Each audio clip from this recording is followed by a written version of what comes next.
What on earth is going on with North Carolina's offense?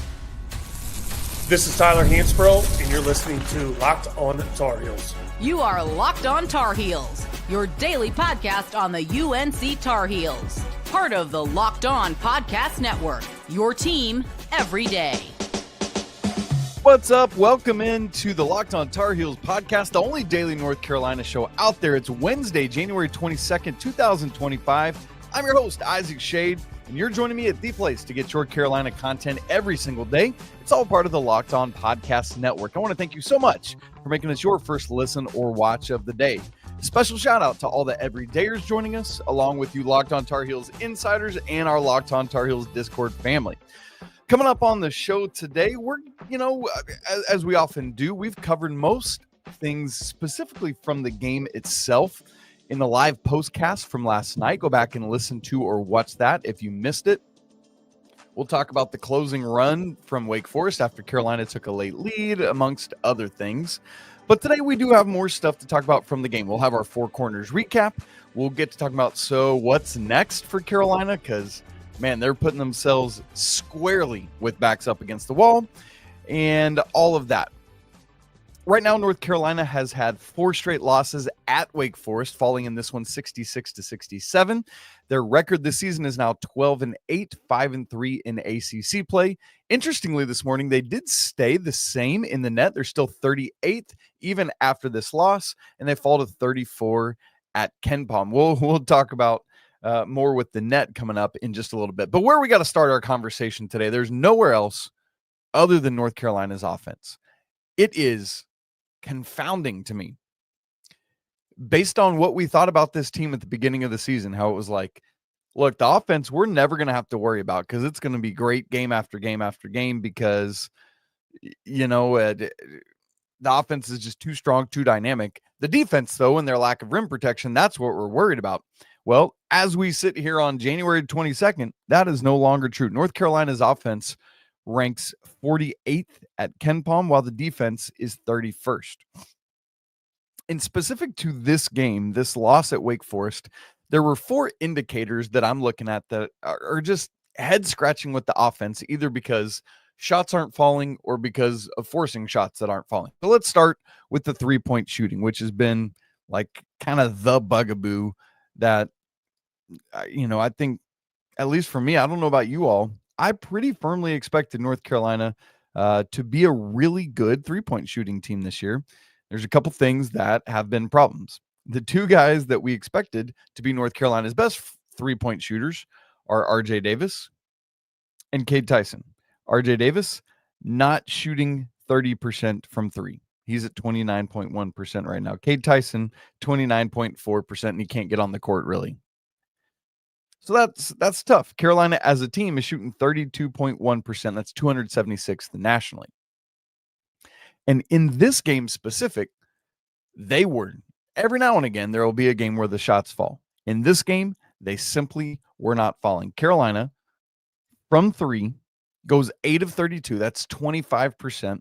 And sure, some of those are late game as Carolina's just trying to get some shots up, but they made 2 of those, Jalen Washington and RJ Davis late. So I think that is a fair representation of what happened game long.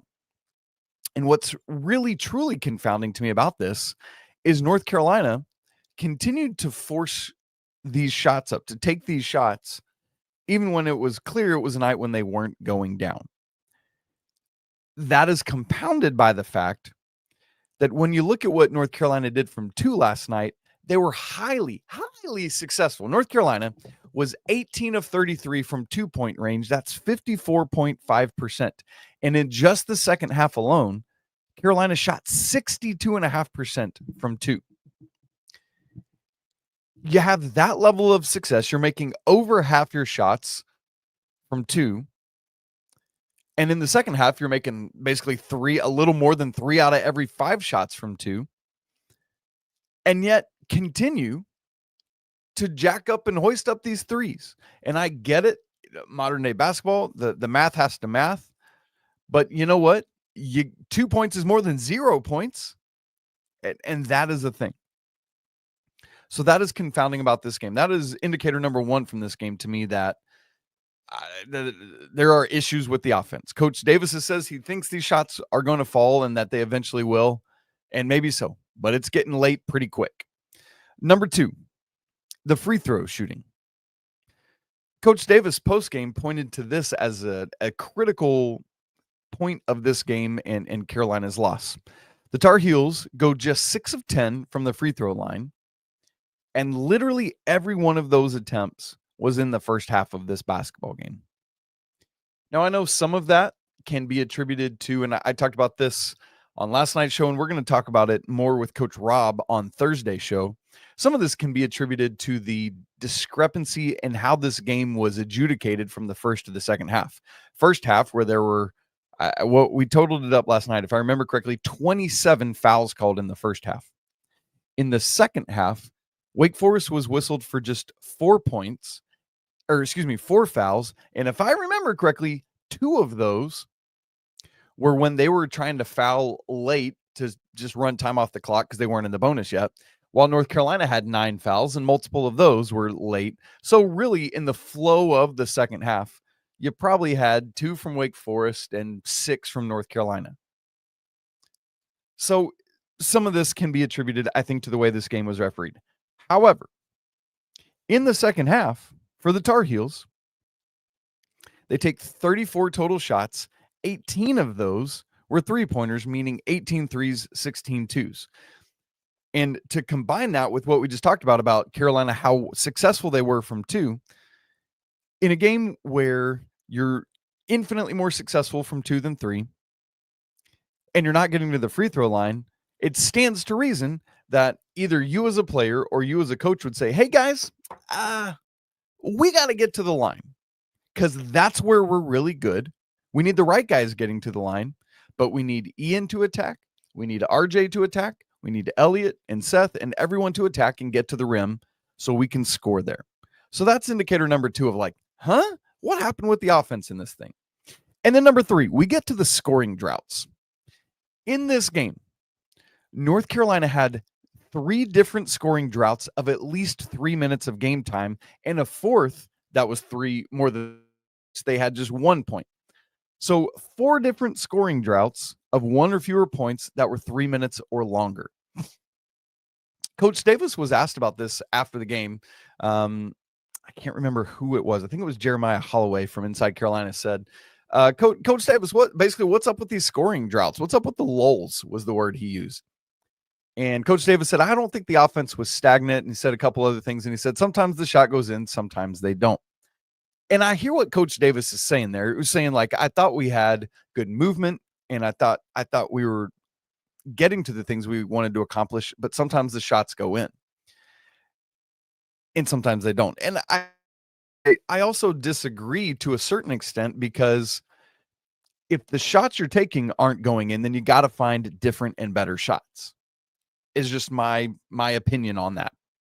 So these droughts in the first half, the first drought, Elliot Cadeau went on that 10-point streak where he scored on 4 straight possessions for Carolina. Carolina gets out to a 16-7 lead, and it's like, okay, I did not think we'd be having the conversation that we're having right now about the lack of the offense because of the hot start that Carolina got off to. They had scored 16 points with 13:28 left. At that point, you're like, okay, we're cruising for 80, 90 points in this game. That was at 13:28. Carolina didn't score again till 9:07, which was Ian's highlight acrobatic dunk. That's a drought of 4 minutes and 21 seconds with 0 points.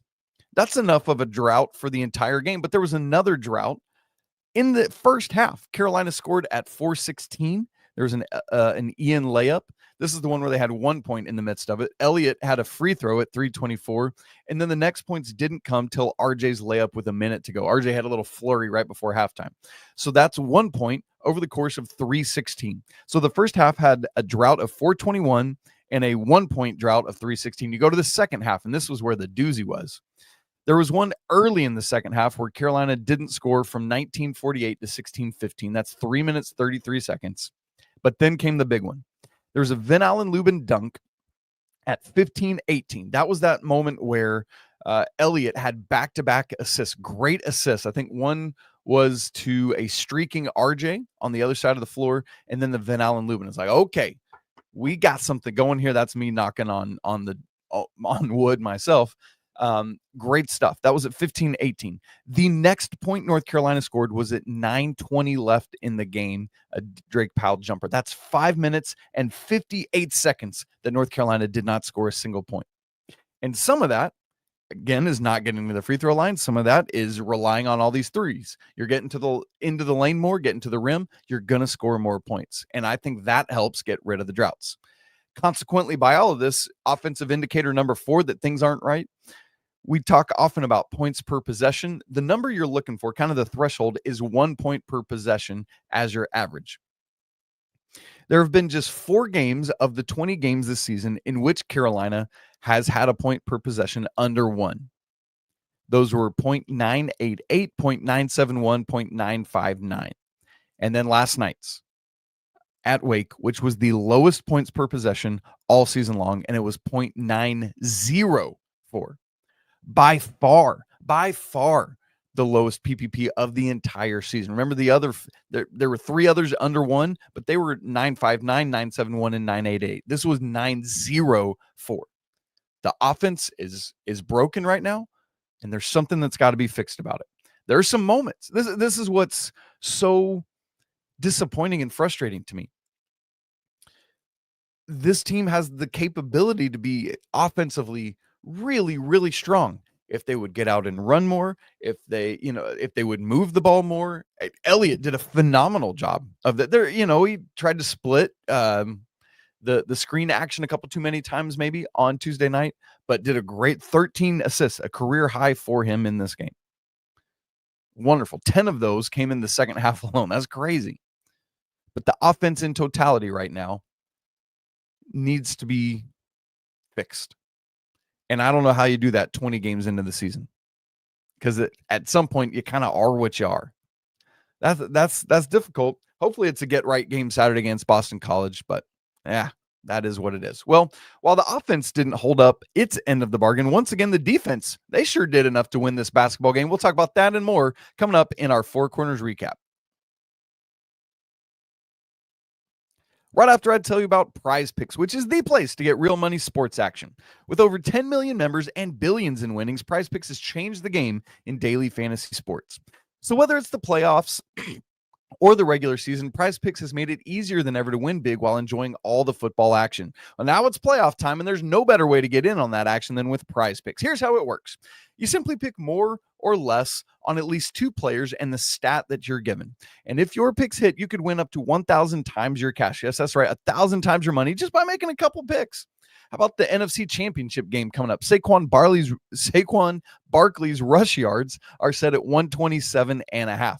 I am definitely taking more on that, despite it being a big number. It's fun to predict, easy to play at PrizePicks. Even if one of your picks doesn't hit, with PrizePicks Flex Play, you can still win 2 times your money and get delivered that money into your app in as little as 15 minutes. So you ready to run your game this football season? Download the app today and use code LOCKEDONCollege to get $50 instantly after you play your first $5 lineup. That's right, $50 just for playing. Don't wait. Take your game to the next level with PrizePicks. PrizePicks. Run your game. Okay, let's get to our Four Corners recap, where we look at 4 things that I thought were critical in this game that really stood out to me. Kind of the first place I want to go is the opposite of what we just talked about. North Carolina's defense, in fact, has kind of been, I would say, saving grace, but that would make it sound like Carolina has won. They've lost these last 2 games. And so I guess I'll say it instead. The defense is holding up their end of the bargain. This was the 6th straight game in which North Carolina has held its opponent to 73 or fewer points. And that's really an encouraging sign, because, the points per game had been really bad prior to this. Prior to this streak of 6 games, they had held just one of their high major opponents under 73 points or fewer. And now they've done it for 6 straight games. So there has been a corner turned in the defense. That's encouraging. Again, as we said, they are more highly rated in defensive efficiency at KenPom than the offense is. That's great. This is the third game in the last 4 games in which Carolina has held its opponent under 30 in the first half. That should be enough. That should be enough, given Carolina's offensive capability to win basketball games. The problem is Carolina had only scored at halftime, had only scored 1 more point than had Wake Forest, or 2 more, excuse me. It was 31-29. And we talked about North Carolina's shooting. Wake is not a good 3-point shooting team. In fact, they're in the bottom several of the nation. But still, you got to go out and stop them. Don't allow them to make threes, and Carolina didn't. Wake was just 2 of 15. That's 13.3%. But what, going back to the negative side of it, what Wake realized and did that Carolina didn't is Wake was like, we're not hitting these very well, so let's not take a crud ton of them. They only took 15 out of their 55 total shots. That means if they were 2 of 15 from 3 and 22 of 55 from the field, that means they were 20 of 40 from 2, 50%. That wasn't as good as Carolina was from 2, but it's still, they made half their 2-point shots. If Carolina had taken more 2s, they'd probably win this game. Also encouraging about the defense, held them under 1 point per possession, 0.971. And perhaps most importantly, Carolina did the job it needed to do on Hunter Salas, who came into this game as the ACC's second leading scorer. This was the 3rd straight game that Carolina faced the ACC's a top 2 scorer in the ACC. Andrei Stojakovic last Wednesday against Cal, he dropped off because Carolina held him to 6. And then Maxime Reynaud on Saturday, who scored 25, albeit on 24 shot attempts. And then now Hunter Salas came into this game as the ACC's second leading scorer. Hunter Salas has had a great season. He's up there, I was like 19 and a half points per game. Carolina held him to just in quotes, 14 points. And the reason I say that is because A, that's under his season average, but B, it took Hunter Salas 19 shots to get those 14 points. You will live with that every day of the week. If he's doing that, but other guys aren't doing what they need to do, then you're in great shape. Moreover, Hunter Salas was 0 of 6 from 3. He, similar to RJ Davis, has been struggling from 3 this season, and he had 0 assists. He did have 9 rebounds, Hunter Salas, because he's got good positional size, specifically compared to how North Carolina is in the backcourt. But Carolina did the job on him, and all of that should have been good enough. And in fact, it was from a defensive standpoint. But again, Carolina's offense wasn't there. Four corners point number 2. Kind of staying with North Carolina's defense, Jalen Washington, didn't get the number of rebounds that Carolina probably needed to. He wasn't strong enough in that regard on Tuesday night, if I'm being honest about it. But specific to blocks, Jalen has had this kind of coming out party in terms of blocks. Didn't have any in the last game. I think that was the first time in this stretch, if I remember, that he hadn't. But then he had 2 last night, two more blocks for Jalen Washington, which now gives him 24 on this season alone.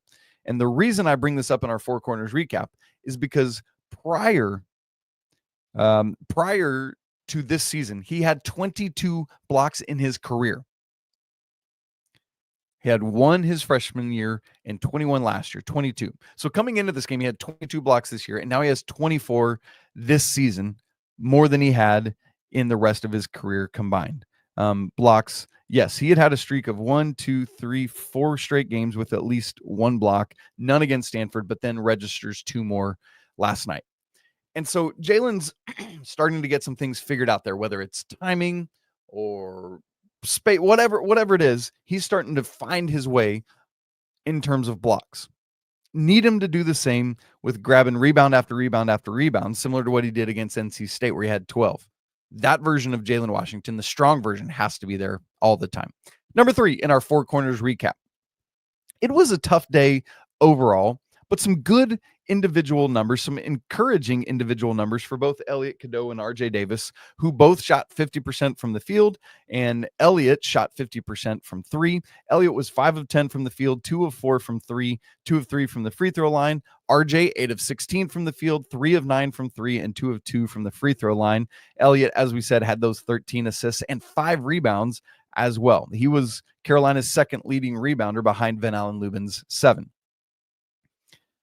The thing is, though, for Elliot, we talked about he had those 10 points just in that first kind of stretch.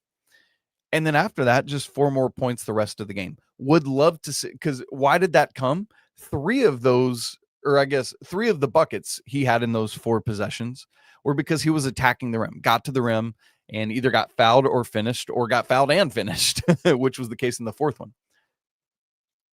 And I obviously Wake made some changes, some adjustments to work at cutting that off. But Elliot, if he could still penetrate and either, not necessarily kick because those shots weren't falling last night, but get in, draw offense, maybe draw the defense and drop off for Jalen Washington or Van Allen Lubin or whoever's in the paint, things like that. Those were the possibilities. That said, though, nice games from both Elliot and RJ from a scoring standpoint. It just stinks because it comes on a night when Drake Powell, Ian Jackson, Seth all struggled with their shot. Lately we've come to become pretty accustomed to Ian doing very well from shooting, and unfortunately he didn't. But Elliot and RJ, that's good. Now, can we just get everyone to have a good game on the same game? That would be super helpful. Speaking of Ian Jackson, that's Four Corners recap point number 4. Ian, I wondered coming into this game. All right, Ian had his worst statistical offensive game of his career Saturday against Stanford. And I mean that literally. 0 made threes. That's the first time in his career that happened. Just 1 field goal. That's the first time in his career not having multiple field goals. Worst statistical game. And so wondering, how does he rebound from that? And the early returns, I was like, okay. He had that 3-pointer that he made early, had that big dunk, had another layup, had 7 points in the first half, more points in the first half than he did in the entirety of the game against Stanford on Saturday. The problem for Ian Jackson is that in the second half, he played 17 minutes, but took just 3 shots and made none of them and didn't get to the free throw line, of course, because no Tar Heels took a free throw in the second half. So I hate it, but Ian was basically a no-show in the second half. And I'm not sure why. Carolina, despite him not having a great offensive day, Carolina has to work to get him those kind of shots. And when the 3 isn't falling, as it didn't, he's got to attack and get fouled because he can do that and he can hit those shots. So the 2-game slump numbers for Ian, if we're going to call 2 games a slump, but it is, I guess I would say that it is for him based on how well he's done season long. He's 4 of 19 in the last 2 games from the field. That's 21%, and 1 of 12 from 3. That's 8%, meaning get to the rim, bro. Get in and get shots. And then just 6 rebounds in that stretch. I think the confidence is still there for Ian. I don't think that's ever going to be lacking. But you wonder if there's just a twinge from these last 2 games. I'm like, man, it's not falling at the rate it usually does. Man, you got to keep shooting, got to keep getting to the lane. But can we just talk about that dunk one more time? Oh, my word. Ian Jackson's dunk was crazy. Want to see more of that. Now, we still got to get to our shady stat of the game to try to there was some encouraging sign to what the offense did. Plus, we got to talk about, okay, so what's next? What does this loss mean for Carolina moving forward? We'll do all that coming up here in just a second. Right after I tell you about Talkspace. Look, therapy is a game changer. It can help manage stress, improve your sleep, and communicate more effectively. But let's be honest, that finding the right therapist and fitting sessions into your busy schedule, it's a challenge. And that's where Talkspace comes in. Talkspace is the leading virtual therapy provider, making getting the help you need easy, accessible, and affordable. With Talkspace, signing up's really simple. You can match with a licensed therapist who fits your needs, usually within 48 hours, and then it's convenient. You can have sessions from the comfort of your own home and even message your therapist in between appointments.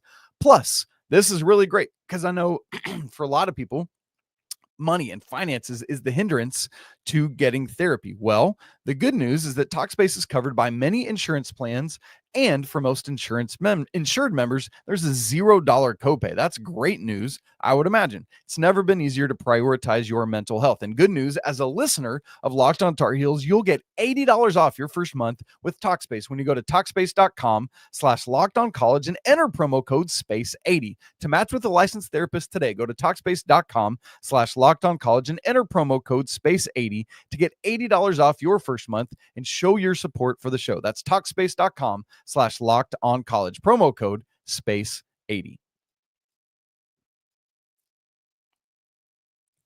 As we come back, I need a third segment drink because my throat is parched. Yes, that's very good. Okay. Shady stat of the game. Here's we talked offense and we talked all the confounding stuff from the 3-point shots to the lack of free throws in the second half to the scoring droughts to the points per possession that were low as a result of all that. Here's what's wacky to me. Carolina had their highest assist percentage of the entire season. They had 18 assists on 26 made field goals. Obviously, 13 of those 18 came from Elliot Cadeau. You had 1 from RJ, 2 from Ian Jackson, 1 from Seth Trimble, and another from Jay Witt. 18 assists on 26 made field goals. That is 69.2% assist rate, the highest number of the season. So again, while some of these offensive indicators we're looking at are like, what's going on? Carolina shared the ball really well last night, and it's in stark contrast to Wake Forest, who, by the way, in the first half had a goose egg when it came to assists, literally no assists in the first half, and then they did have 7 in the second half. So, Carolina, in that regard, really encouraging in how they shared the ball, but it's got to translate. There've got to be more made shots. So here's what we look at now. What is next for the Tar Heels? Because things seem to be getting late early. What's so nuts for North Carolina is that ESPN shared during the game that the Tar Heels, before this game, had played 8 one-possession games, meaning games that ended with a margin of 3 points or less, because that's considered one possession since you can hit a 3. That is the most in the nation. Well, obviously now it's up to 9. North Carolina has played 9 one-possession games. We can even go through real quick and look at them. Kansas lost by 3. Dayton won by 2. Michigan State lost by 3. Georgia Tech won by 3. UCLA won by 2. Notre Dame won by 1. NC State won by 2. Stanford lost by 1. Wake Forest lost by 1. So 1, 2, 3, 4 of these games have come in the last 6 games. 4 one-possession games in the last 6. I mean, it's nuts. It's so nuts. And so I will talk with Coach Rob about this on tomorrow's show, but that means that it's like, you're not a bad team. You're just not, they're just little things here and there that you're not doing to win these games. So got to get things figured out there. And thankfully the record is 5-4 in these games. But as for where Carolina is and what's going on, let's remember to this literal a week ago today, North Carolina blasted Cal. They had a 4-game winning streak. They were 12-6 overall, 5-1 in ACC play. And we were feeling good. I was feeling good. Like, okay, these Tar Heels, it's been close still, but they're starting to get some things figured out here.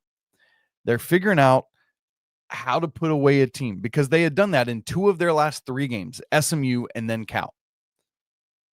It's like, okay, here we go. Well, SMU, it's kind of turning out that maybe they're not quite. I mean, they got destroyed by Louisville on Tuesday night. But since then, the Tar Heels have dropped their last 2 games and have fallen to 12-8 and 5-3. And it's tough because literally 1 bucket the other way in each of the last 2 games, and Carolina would be 7-1 in ACC play and 14-6 overall. And we'd be having very different conversations right now. But that's how thin the margins are. That's how razor thin everything is. So the Stanford loss compounds this loss because if you don't lose to Stanford, you can stomach at least a little bit losing at Wake Forest, which is a quad 1 loss now. But you didn't, and now you've lost both of these games, and you've put yourself in a real bind because here's what's next. Boston College is coming to town Saturday. That should be a gimme. Like Boston College is quite literally the worst team in the ACC. They're 215th right now at Ken Palm. That's awful. North Carolina, despite where things are at right now, is predicted by Ken Palm to win that game by 19 points. So that's great news. The problem moving forward is that after that, and we've talked about this multiple times, but I want to keep reminding us, Carolina has to go to Pitt, who's 33rd at Ken Palm, to Duke, who's 1st at Ken Palm. Then you host Pitt, who's 33rd at Ken Palm. Then you go to Clemson, who's 27th at Ken Palm. And then this team isn't as good, but it's another road game. You got to go to Syracuse, that very next game. So 5 games are against top 33 Ken Palm teams, and 4 of the 5 are on the road. And Carolina had to have these last couple games to give themselves some margin in this upcoming stretch, because after that, it's not bad. If you include, let's say Syracuse is actually the start of an easy stretch. It's at Syracuse, who's 121 at Ken Palm, hosting NC State 97th, hosting Virginia 126th, at Florida State 62nd. That's tricky. Hosting Miami, who's 175, and at Virginia Tech, who's 168. So if you had taken care of business right now, you have an opportunity to take care of a lot of business later and give yourself some margin in the Pitt, Duke, Pitt, Clemson stretch. But that's gone. That is gone. So now Carolina, at worst, in order to feel any sort of hope for the NCAA tournament, hope is not lost. Hear me say that. But to feel the level of hope that you need to feel, Carolina has to go 3-1 in that stretch. And because they're all great games, any of them work. It could be any combination. Obviously, you would love one of the 3 wins to be Duke. But the problem is, what is going right now that would lead any of us to believe or to hope that Carolina would go 3-1 in that stretch? That there's a lot to get figured out if they want to get there. So now these NCAA tournament hopes are getting slimmer and slimmer and slimmer unless you can really do something in this stretch coming up. Part of the thankful news and part of the weirdness of the net, I mentioned earlier that Carolina has stayed at 38 in the loss. Well, coming into this game, Wake Forest was 77th in the net. Because they beat North Carolina, they move up to 74th in the net. And on the road, quad 1 extends out to 75th ranking in the net, meaning overnight this changed from a quad 2 loss into a quad 1 loss, which is great because it's another loss in quad 1. But at some point, these losses have piled up so much that it just doesn't matter. Carolina is 1-7 in quad 1, 4-0 in quad 2, 4-1 in quad 3. That's that Stanford loss, and then 3-0 in quad 4. So those are the 2 resume bugaboos. You got the quad 3 loss, and you just simply, despite the fact that thankfully almost all of your losses are in quad 1, you've got so many of them, and just 1 win against quad 1. That's not going to cut it. So that's where things stand right now, and that's it for today's episode of Locked On Tar Heels. I want to thank you so much for hanging out with me here on a Wednesday morning live. I always enjoy these live shows. I hope you did as well. Later on today, I'm going to record with Coach Rob, and that will be Thursday's show, so you'll be ready for that to drop tomorrow. We will be getting ready because it's Caleb Wilson commitment day. And man, there are big hopes that he's going to be committing to Chapel Hill tomorrow. So make sure you tune in for that. And then Coach Rob and I will talk about some other things. How do you improve in these close games? How do you make that better? And then how do you keep the wheels from falling off when things are like they are right now? We're going to have some really interesting conversations about that. If you haven't subscribed to Locked On Tar Heels, do so right now. If you're watching on YouTube, hit that little subscribe button right down there. It's going to help us get to 10,000 subscribers in the first 3 years of the show. That is our big goal right now, and we're about a month away from doing that and about 300 subscribers. So you be the next one to help us get there. If you haven't joined the Locked On Tar Heels Discord, we'd love to have you there. It's a great community of Tar Heels fans, free to join, in the links in the show notes. And if you want to go even deeper, come be a Locked On Tar Heels insider where you get direct access to me and I give you all sorts of other perks. It's a great thing to be a part of and a great way to help support the show. All right, guys, I hope you have a great rest of your Wednesday. We'll talk again tomorrow. And a reminder, I almost forgot to say it. It's always a great day to be a Tar Heel. And again, we'll talk tomorrow. But until then, peace.